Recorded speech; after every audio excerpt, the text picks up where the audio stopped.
Hello बच्चों, start करते हैं आज न्यू एक्सरसाइज 1.4। इससे पहले हम लोग वेन डायग्राम समझ चुके हैं और अगर आप लोगों ने वो लेक्चर नहीं देखा है तो आप प्लीज़ पहले वो लेक्चर देखिएगा, उसके बाद इस एक्सरसाइज को स्टार्ट करिएगा। क्योंकि अगर डायरेक्ट इस एक्सरसाइज को सॉल्व करने पे हम लोग आएंगे तो शायद आपको बहुत अच्छे से उसको क्लियरली आप समझ ना पाएँ। तो पहले वो लेक्चर देख लीजिएगा, उसके बाद आप इस एक्सरसाइज को स्टार्ट करेंगे। आइए देखते हैं एक्सरसाइज 1.4। तो देखते हैं इसमें क्या कहा गया है। निम्नलिखित में से प्रत्येक समुच्चय युग्म का सम्मिलन ज्ञात कीजिए। ठीक है, यानी आपको क्या ज्ञात करना है, आपको ज्ञात करना है यूनियन ज्ञात करना है और आपके पास समुच्चय दे रखे हैं, प्रत्येक समुच्चय युग्म का आपको सम्मिलन ज्ञात करना है। तो देखते हैं फर्स्ट क्वेश्चन जो है, फर्स्ट क्वेश्चन का जो फर्स्ट रहेगा, इसमें क्या दे रखा है, x बराबर दे रखा है 1, 3 और 5। 1, 3, 5 दे रखा है और y क्या दे रखा है आपको, दूसरा सेट y दे रखा है 1, 2 और 3। तो x और y का सम्मिलन, x और y का सम्मिलन यानी क्या हो जाएगा, ये मैं इंग्लिश में लिखे दे रहा हूं, इंग्लिश और हिंदी दोनों में ही। Union of x and y क्या हो जाएगा, यहाँ पर इसको हम लिखेंगे x यूनियन y। यहाँ पे भी सेम तरीके से है x यूनियन y। तो अब हम देखते हैं x यूनियन y होता क्या है। तो x यूनियन y, x का जो सेट है वो लीजिएगा, यूनियन जो y का सेट है वो लीजिएगा, 3 है यहाँ पे। अब इनमें से जो x यूनियन y जो होगा वो क्या हो जाएगा, जो दोनों में जितने भी एलिमेंट है वो सभी 1, 2, 3 और 5, इसमें जो अवयव होते हैं वो ए के भी आते हैं, बी के भी आते हैं। अगर डबल है तो उनको हमें पता है कि हम डबल लिखते नहीं, एक बार ही लिखते हैं।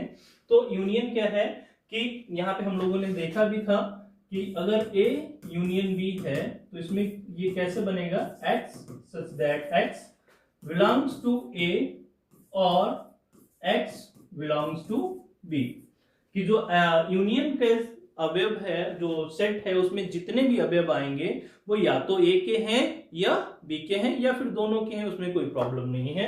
वैसे हम ऐसे लिखते हैं x belongs to a और belongs to b। तो फर्स्ट वाले का क्या हो जाएगा, ए की जगह यानी फर्स्ट आपका जो समुच्चय दे रखा है वो x दे रखा है, सेकंड आपको y दे रखा है, तो 1, 3, 5 है, 1, 2, 3 है, तो इसका यूनियन में क्या आ जाएगा, 1, 2, 3, 5 आ जाएगा। अभी हम लोग इसका जो है सेकंड देख ले रहे हैं। सेकंड में क्या दे रखा है, आपको सेट दे रखा है ए और यहाँ पे जो है बाय मिस्टेक ये ब्रैकेट इस्तेमाल किया गया है। हम लोग इसके लिए सेट्स के लिए हमेशा जो सेट के जो एलिमेंट होते हैं इनको करली ब्रैकेट या मजला ब्रैकेट जो भी कहिएगा आप इसको, इसी में रखते हैं। और बी क्या है आपका, बी है ए बी सी, ए बी सी। तो इसमें जो है ए यूनियन बी क्या हो जाएगा, लिखने के लिए आप लिखेंगे ए और बी का सम्मिलन, इंग्लिश में है तो आप लिखेंगे union of A and B equals to A union B. And A union B what, A union B is A B C E I O U. कोई भी एक एलिमेंट हम छोड़ते नहीं, सारे के सारे एलिमेंट जो ए में हैं और बी में वो सभी आएंगे, डबल लिखा नहीं जाता। तो सेकेंड ये हो गया। थर्ड देखिएगा, थर्ड के लिए क्या कहा गया है, ए x such that x एक प्राकृतिक संख्या है, एक प्राकृतिक संख्या है और 3 का गुणज है, और क्या है, 3 का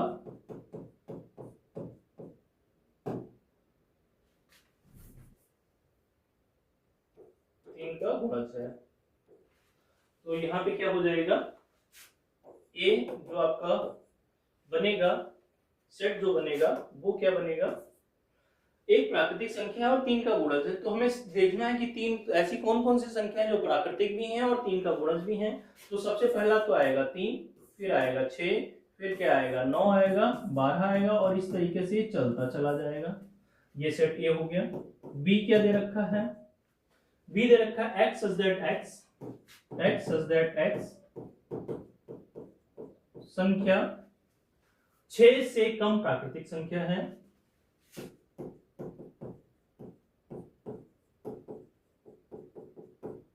6 से कम प्राकृतिक संख्या है। बस इसमें क्या है कि जो b है वो उन अवयवों का समुच्चय है जो प्राकृतिक संख्याएं भी हैं और 6 से कम भी हैं। तो देखिएगा क्या आएगा 1 2 3 4 और 5, 6 नहीं आएगा क्योंकि 6 से कम की बात थी। अगर 6 तक का होता तो 6 भी आता। तो अब now A union B equals, A union B क्या हो जाएगा 1 2 3 4 5 6 9 12 15 एंड सो ऑन। और ये ऐसे ही चलता चला जाएगा 1 से लेकर 6 तक कंटिन्यूअस नंबर्स हो जाएंगे। 6 के बाद 9 12 15 18 इस तरीके से 3 का गुणज वाली संख्याएं आ जाएंगी। तो ये हो गया आपका थर्ड क्वेश्चन हो गया है। इसके बाद देखिएगा फोर्थ क्या है हमारे पास, फोर्थ है हमारे पास a x such that x एक प्राकृतिक संख्या है, एक प्राकृतिक संख्या है और क्या है 1 से लेकर 6 तक है। और क्या है x इज लेस देन और sorry x is more than और इक्वल टू का साइन नहीं है यहाँ पे, सॉरी। और क्या है इसके साथ ही साथ क्या कहा गया है कि जो x है वो 1 से मोर देन है, 1 से अधिक है और 6 से लेस और इक्वल्स टू है। तो देखिएगा सबसे पहले हम सेट A फॉर्म कर लेते हैं। तो x प्राकृतिक संख्या है और 1 से अधिक है, 6 से कम या बराबर है। तो 2 3 4 5 और 6, क्योंकि 6 के साथ इक्वल्स का साइन भी लगा हुआ है। B क्या हो गया आपका, B है x दैट x एक प्राकृतिक संख्या है,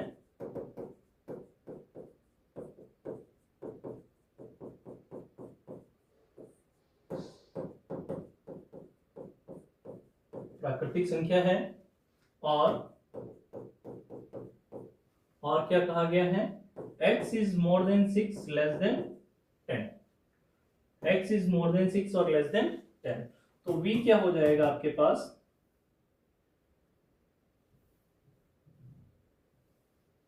b जो बनेगा हमारे पास 6 से बड़ी है यानी 7 8 और 9, 10 भी नहीं आएगा क्योंकि 10 के साथ इक्वल्स का साइन नहीं लगा है। तो A यूनियन B इस कंडीशन में क्या हो जाएगा, हो जाएगा 2 3 4 5 6 7 8 और 9, ये यहाँ तक हो जाएगा। देखो मैं कोशिश कर रहा हूँ कि जो एलिमेंट्स हैं जो दोनों के हैं उनको किसी एक ऑर्डर में लगाया जाए, और अगर ऑर्डर नहीं भी होता है तो भी कोई प्रॉब्लम नहीं, लेकिन ऑर्डर होना इसलिए अच्छा है कि जैसे कि यहाँ पर हमारे पास था 1 2 3 4 5 6, अब मैं अगर इसको डिसऑर्डर कर देता तो मैं आगे यहाँ ऑर्डर नहीं बना पाता। यहाँ पे देखिएगा आगे 3 नंबर्स के साथ एक ऑर्डर बन रहा है कि 6 9 12 15, तो हम नेक्स्ट जो है नंबर हम बता सकते हैं कि 18 होगा, उसके आगे क्या होगा 21 होगा। और अगर ये डिसऑर्डर होता, पहले से ऑर्डर नहीं क्लियर होता हमारे पास, तो फिर हम ये चीज करने में प्रॉब्लम होती। इसलिए कोशिश करिए कि सारे एलिमेंट्स को क्या करें आप ऑर्डर में बांट के रखें। आइए नेक्स्ट देखते हैं। इसका फिफ्थ और बचा हुआ है। फिफ्थ में क्या है, A इक्वल्स 1 2 3 1 2 3 और B क्या है, एक एम्प्टी सेट है 5 है, ठीक है।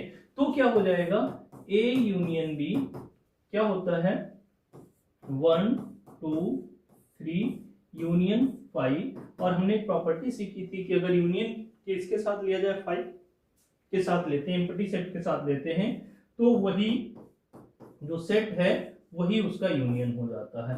यानी कि इस कंडीशन में क्या होगा, ए यूनियन बी इक्वल्स होगा ए की, जो सेट ए है उसके इक्वल्स होगा। तो ये हमने फर्स्ट क्वेश्चन सॉल्व किया है, फर्स्ट सेकंड थर्ड, ठीक है। यहाँ पे मैं लिख सकता था ए यूनियन बी, थोड़ा सा विधिवत तरीके से मैंने फर्स्ट क्वेश्चन को सही से लिखा हुआ है। आप कोशिश करें कि जब सॉल्व करें अपनी कॉपी पर तो एक इसी पैटर्न में सॉल्व करें, ठीक है। पहले आप जो आपके पास सेट दे रखे हैं उन सेट को लिखेंगे, उसके बाद क्या करेंगे, उनको आप सम्मिलन या इंग्लिश में लिखें union of X and Y या ए एंड बी को आप इस तरीके से रिप्रेजेंट करेंगे। फिर आप ए यूनियन बी लिखेंगे, दोनों सेट लिखेंगे, यूनियन का साइन लगा करके उनके बीच में रखेंगे। फिर फाइनली हम जो है अपने कंक्लूजन या रिजल्ट पे पहुंचेंगे, ठीक है। आइए नेक्स्ट देखते हैं। नेक्स्ट क्वेश्चन नंबर 2 है,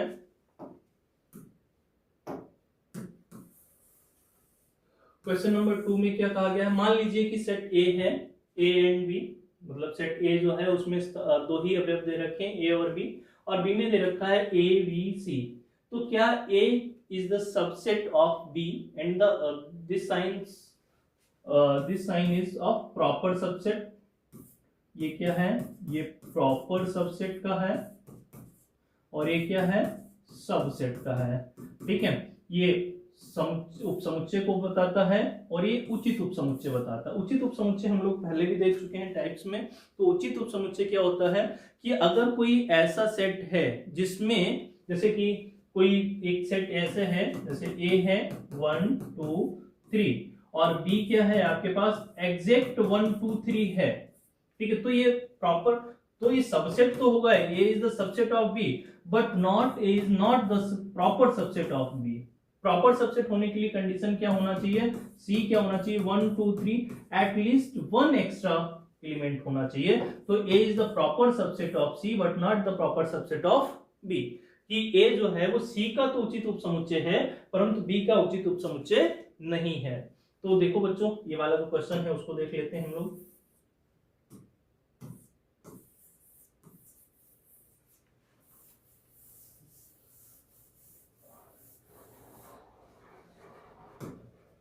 क्या है question number 2, A equals A and B, A and B and B has 3 elements A B and C. B में सिर्फ 3 अवयव हैं ए बी सी और ए में सिर्फ 2 अवयव हैं ए एंड बी। क्लियरली स्पष्ट है कि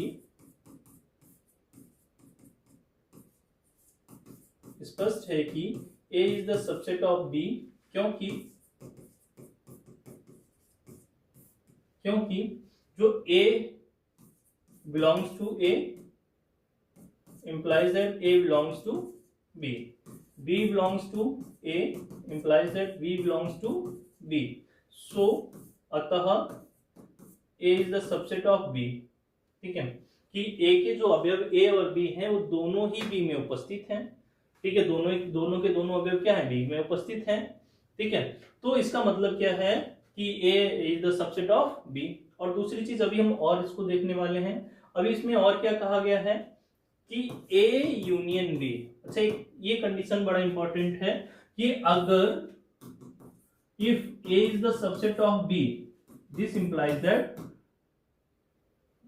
उसको यहां लिखते हैं, if A is the subset of B, तो क्या हो जाएगा, A union B equals to B, A union B equals to B।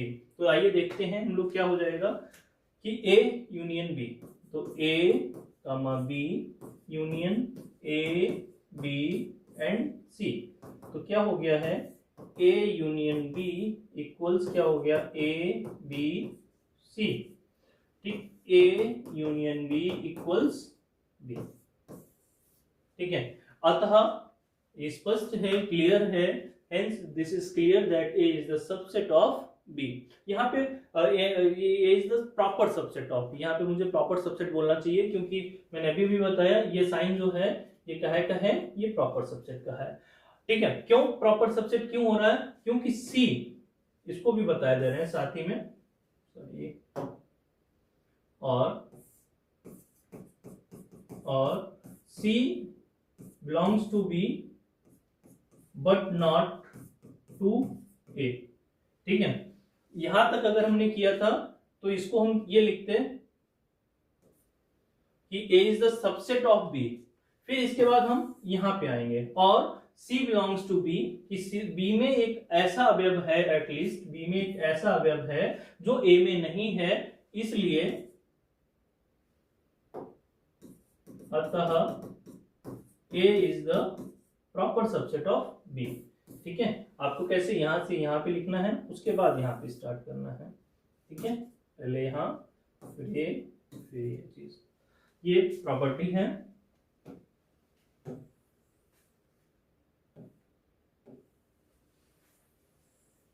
ये मैं यहां पे नोट कर दे रहा हूं। क्वेश्चन नंबर 3 जो है,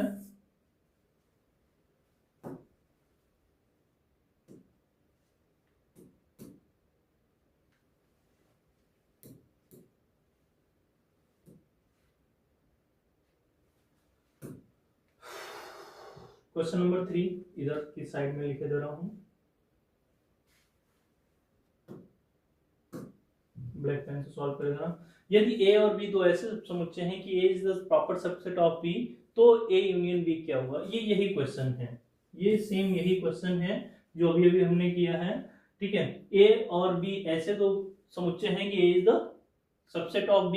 हम जानते हैं, क्या लिखेंगे, हम जानते हैं कि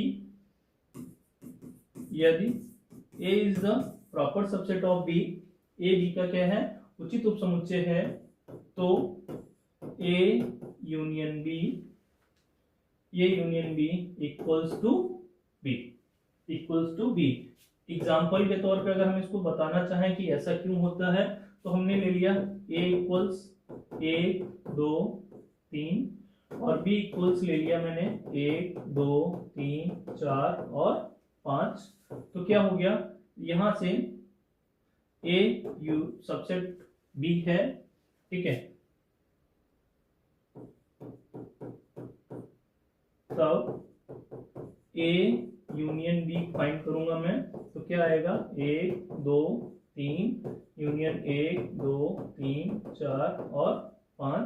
तो A यूनियन B क्या हो जाएगा आपका, 1 2 3 4 और 5, और क्लियरली A यूनियन B क्या है, B के बराबर है।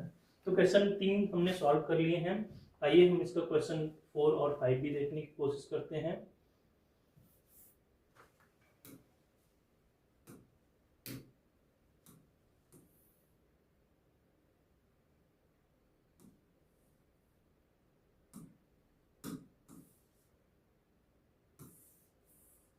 क्वेश्चन नंबर 4 क्या कह रहा है कि यदि A B C D, ये हमें समुच्चय दे रखे हैं, A क्या है, B क्या है और C क्या है और D क्या है। ठीक है, तो हमें ज्ञात करना है कि A union B, A union B, A union C, B union C, और ये सब चीजें हमें ज्ञात करनी। तो फर्स्ट से स्टार्ट करते हैं हम लोग।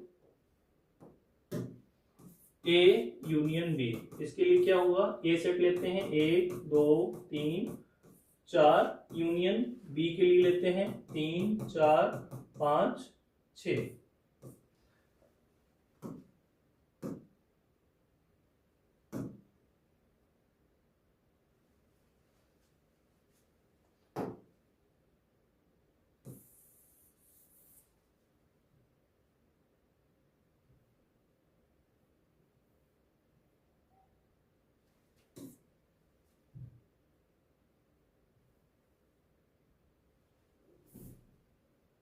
पहला है A यूनियन B, थोड़ा सा छोटा लिखने की कोशिश करता हूं ताकि एक ही बार में सारे हो जाएं।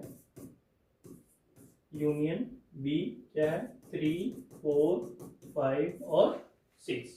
ठीक है, तो A यूनियन B क्या हो जाएगा आपके पास, ये सबको मिला लीजिएगा, 1 2 3 4 एंड 5 एंड 6, बस ये आपका यूनियन B हो जाएगा।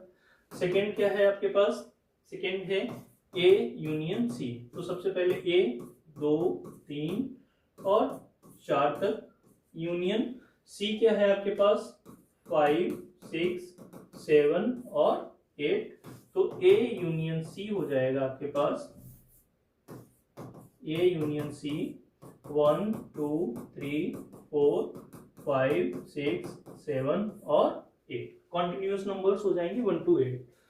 थर्ड क्या है आपके पास, थर्ड है आपके पास बी यूनियन सी, तो बी आपके पास है 3, 4, 5 एंड 6, यूनियन सी है आपके पास 5, 6, 7 और 8, तो B यूनियन C इक्वल्स हो जाएगा 3, 4, 5, 6, 7 और 8। ठीक है, थर्ड। फोर्थ आपके पास क्या हो जाएगा, फोर्थ है B यूनियन D, तो B देखते हैं, B क्या है 3, 4, 5 एंड 6, यूनियन D 7 to 10 है, 7, 8, 9 और 10, तो B यूनियन D क्या हो जाएगा आपके पास 3, 4, 5, 6, 7, 8, 9 और 10। फिफ्थ देखते हैं, फिफ्थ है A union B union C, तो देखो या तो हम ऐसे ही कर लें, इसको हम ऐसे ही बता दें कि A 1, 2, 3, 4 यूनियन B कितना है हमारे पास 3, 4, 5, 6 यूनियन 5, यूनियन सी है ना, सी क्या है 5 to 8 है, 6, 7 और 8, फिर क्या हो जाएगा एक ही साथ ये सब मिला लीजिएगा 1, 2, 3, 4, 3, 4 आ ही चुका है, तो 5, 6, 5, 6 आ चुका है, तो 7 और 8, या तो हम ये तरीका ये है हमारे पास। ठीक है, और अगर हम ऐसे ना करना चाहें, ऐसे ना करना चाहें तो एक और चीज है हमारे पास, क्या है कि A union B union C equals to A union B union C, और A union B union C हम फाइंड कर चुके हैं, A यूनियन B हमारे पास था क्या 1, 2, 3, 4, 5, 6, यूनियन C लेना है हमें, C क्या है हमारे पास 5 to 8, 5, 6, 7, 8, तो क्या हो जाएगा 1, 2, 3, 4, 5, 6, 7 और 8, आंसर सेम ही रहेगा, आंसर में कोई चेंजेस नहीं आएंगे।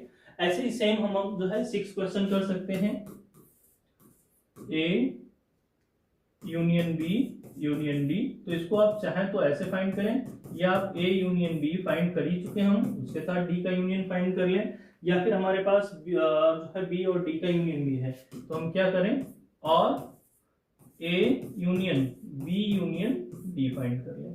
ठीक है, ये आप अपने आप से करेंगे। और सेवंथ भी ऐसे ही है, सेवंथ में क्या है B union C union D है, तो चाहे तो आप सारे सेट लिखें उनका यूनियन फाइंड करें, या अगर हम देखें तो B और C का यूनियन हम लोग फाइंड कर चुके हैं पहले ही, B यूनियन C, उसके साथ में आप D का यूनियन फाइंड कर लें। ठीक है, तो आप इस तरीके से भी कर सकते हैं।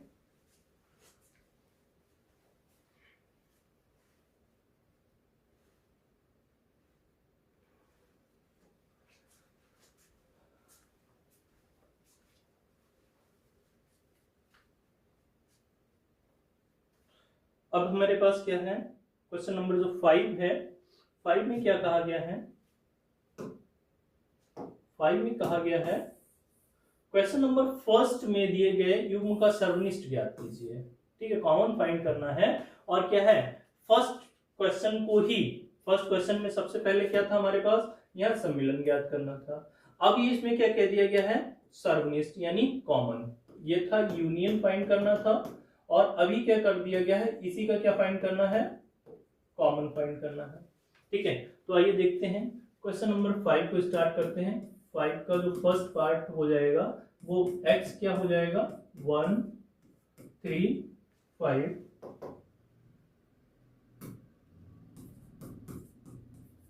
और y क्या हो जाएगा आपके पास 1, 2, 3, तो अब क्या हो जाएगा x sorry union intersection by, ऐसे लिखेंगे अगर हम लोग, एक्स और वाई का सर्वनिष्ठ, एक्स और वाई का सर्वनिष्ठ तो क्या कहलाएगा, x intersection by, x cap by भी कह सकते हैं इसको, एक्स इंटरसेक्शन बाई क्या हो जाएगा 1 3 5 इंटरसेक्शन 1 2 3। अगर हम चाहें तो इन सभी सवालों को वेन डायग्राम के थ्रू भी कर सकते हैं, ठीक है। नेक्स्ट देखेंगे वेन डायग्राम के थ्रू कैसे करेंगे। तो इसमें हमें क्या करना है, इसमें हमें सिर्फ वही एलिमेंट्स लेने हैं जो दोनों में उपस्थित हो, ठीक है। तो यहाँ पे क्या है, 3 ही एक ऐसा एलिमेंट है जो दोनों में उपस्थित है, ठीक है। तो क्या हो जाएगा ओनली 3 आ जाएगा, ठीक है। और प्रॉपर्टी जो हमने देखी थी कॉमन के लिए क्या था, ए इंटरसेक्शन बी के लिए x such that x belongs to A and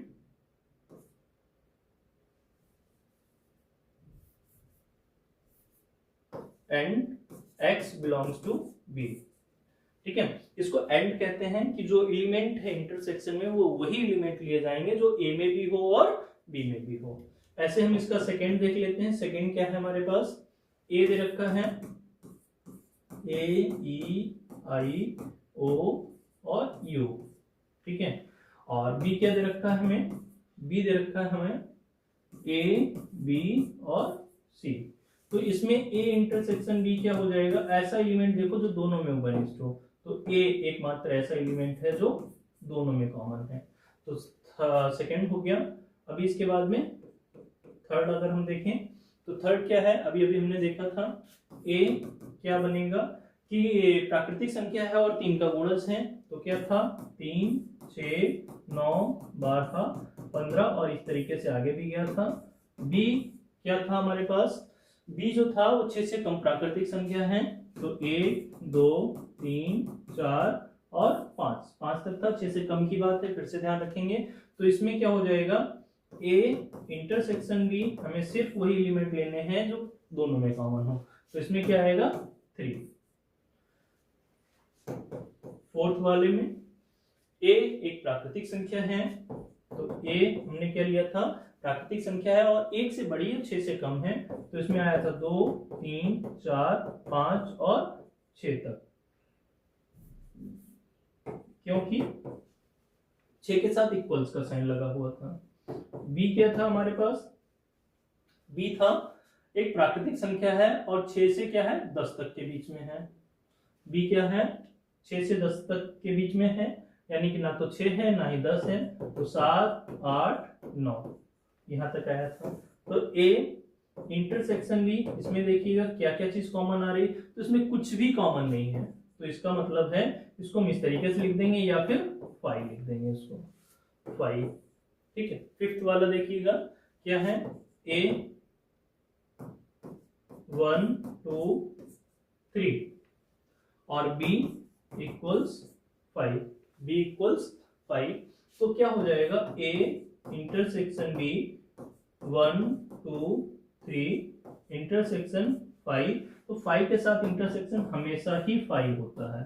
5 के साथ यूनियन हमेशा वही सेट होता है जिस सेट के साथ यूनियन लिया गया है, और अगर इंटरसेक्शन की बात करेंगे तो हमेशा 5 ही होता है। तो क्वेश्चन नंबर 5 हो गया हमारे पास, ठीक है। अब क्वेश्चन नंबर जो आपका 6 है इसको हम लोग जो है नेक्स्ट में देखेंगे। तब तक आप ट्राई करिएगा, किस लिए, क्योंकि जो क्वेश्चन नंबर जो 6 है वो क्या है 4 की तरह है। 4 में क्या लेना था हमें, यूनियन लेना था, और 6 में क्या करना है हमें, इंटरसेक्शन करना है, ठीक है। तो तब तक के लिए आप इतने क्वेश्चन सॉल्व करिएगा और नेक्स्ट लेक्चर का वेट करिएगा। ज़्यादा वेट नहीं करना पड़ेगा, प्रॉब्ली आपको कल ही उसका नेक्स्ट लेक्चर भी मिल जाएगा। सो थैंक यू बच्चों।